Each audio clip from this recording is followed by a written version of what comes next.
चलिए देखते हैं हम लोग कि कैसे एक ब्लॉकचेन में एक नया ब्लॉक ऐड होता है और क्या मैकेनिज्म होता है या क्या हम लोग कैसे यूज करते हैं कि किसी भी ब्लॉकचेन में एक नए ब्लॉक को ऐड करें। मान लीजिए कि कोई व्यक्ति है, उसने एक ट्रांजेक्शन्स किया कुछ अमाउंट। अब ट्रांजेक्शन्स, जितने भी ट्रांजेक्शन्स होते हैं वो एक मेमपूल एरिया होता है। उस एरिया में वो ट्रांजेक्शन्स जो होते हैं स्टोर होने लगते हैं, स्टोर हो जाते हैं। वहां पे वो अनवेरिफाइड होते हैं और मान लेते हैं जो स्टेप नंबर 2 मैंने लिखा है यहाँ पे स्टोर हो रहे हैं। अब मैनपुल में एक्चुअली क्या होता है कि अनवेरिफाइड ट्रांजेक्शन्स होते हैं और यहाँ पे हमारे माइनर्स का नाम आता है। यहाँ पे माइनर्स होते हैं। माइनर्स मतलब क्या कि एक सिस्टम है या एक नोड है या ग्रुप ऑफ नोड्स हैं या ग्रुप ऑफ सिस्टम्स हैं। वो क्या करते हैं, इस ट्रांजेक्शन्स को वेरीफाई करते हैं। अब वेरीफाई कैसे करते हैं भाई, ट्रांजेक्शन्स को वेरीफाई कैसे करते हैं? तो ट्रांजेक्शन को वेरीफाई वो एक मैथमेटिकल प्रॉब्लम्स जो होती हैं उसको सॉल्व करके करते हैं।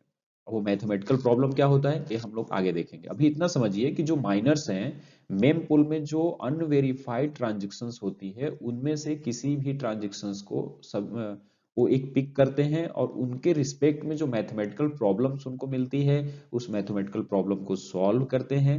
और जैसे जो miners means group of miners उसमें ट्राई करते हैं, ऐसा नहीं है कि एक माइनर एक ट्रांजेक्शन को ही वेरीफाई कर रहा है, वहां पे मल्टीपल माइनर सिंगल ट्रांजेक्शन के पीछे पड़े रहते हैं वेरीफाई करने के लिए।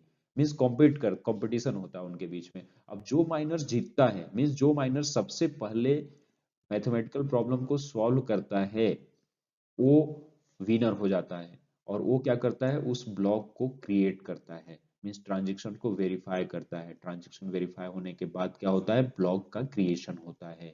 और वो विनर माइनर जो है वो ब्लॉक को क्रिएट कर लिया।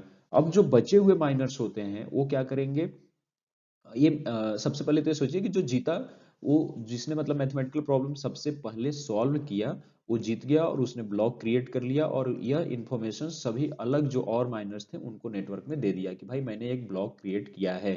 अब अदर माइनर्स क्या करेंगे, इसको चेक करते हैं कि क्या सच में ये जो आपने ब्लॉक क्रिएट किया है यह सही है, वेरीफाइड है, वैलिडेट है।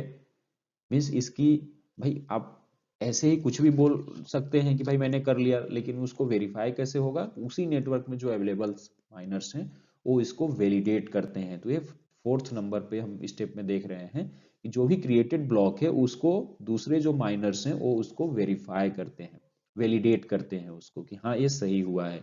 अब वैलिडेशन के बाद अगर एक्सेप्ट होता है, हाँ कि सभी माइनर्स बोल देते हैं, मींस इसमें भी कंसेंसस होते हैं 50% 60%, वो आगे हम देखेंगे। बट अभी ये जानिए कि मेजोरिटी ऑफ माइनर्स जो है इसको वैलिडेट कर देते हैं।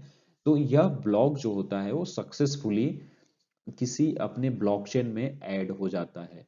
और ब्लॉकचेन में ऐड जैसे ही नया ब्लॉक होता है तो जो भी माइनर्स जो फर्स्ट पोजीशन पे आया था, जिसने पहले मैथमेटिकल प्रॉब्लम को सॉल्व किया था, उसको एज अ बीटीसी या बिटकॉइन जो होता है या किसी और करेंसी में उसको रिवार्ड प्राप्त होता है। साथ में ही उसको ट्रांजेक्शन फीस, चूंकि आप जब कोई भी ट्रांजेक्शन करते हैं तो एक फीस आप देते हैं, वो फीस भी उस माइनर्स को मिल जाता है। तो इस टाइप से एक नए ब्लॉक को हम किसी ब्लॉकचेन में ऐड करते हैं। पहला क्या, फिर से आपको रिवाइज करा देते हैं। जब आप कोई ट्रांजेक्शन्स करते हैं तो आपके जितने भी ट्रांजेक्शन्स होते हैं, मेमपूल एक एरिया होता है जहां पे उस ट्रांजेक्शन को अनवेरिफाइड ट्रांजेक्शन्स को हम स्टोर करके रखते हैं। और वहीं पे अनवेरिफाइड ट्रांजेक्शन्स को माइनर्स जो होते हैं करते हैं और उसको सॉल्व, एक मैथमेटिकल प्रॉब्लम को सॉल्व करने की कोशिश करते हैं। जो माइनर सबसे पहले मैथमेटिकल प्रॉब्लम को सॉल्व करता है वो विनर होता है, वो ब्लॉक को क्रिएट करता है। बाकी के बचे हुए जो माइनर्स होते हैं फिर उस क्रिएटेड ब्लॉक को वेरीफाई वैलिडेट करते हैं, वेरीफाई या वैलिडेट करते हैं।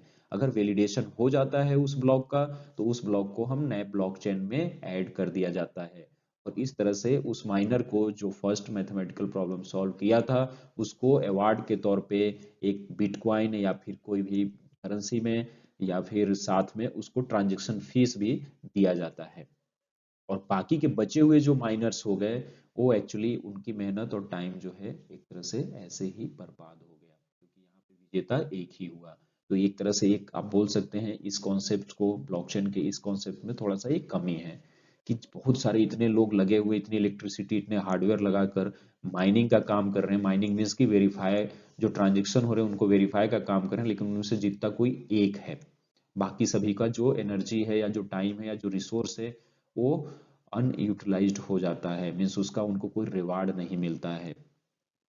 तो ठीक है, ये हम देख लिए कि नए ब्लॉक को कैसे ब्लॉकचेन में ऐड। और हाँ दोस्तों, अगर आपको ये वीडियो अच्छा लगा हो तो प्लीज़ लाइक एंड सब्सक्राइब कीजिएगा। और अगर कोई डाउट्स एंड कन्फ्यूजन या कोई क्वेश्चन हो तो कमेंट करके ज़रूर पूछिएगा। मैं आपके क्यूरी और प्रश्नों का उत्तर देने का पूरा कोशिश करूँगा। तब तक के लिए थैंक यू। Bye bye.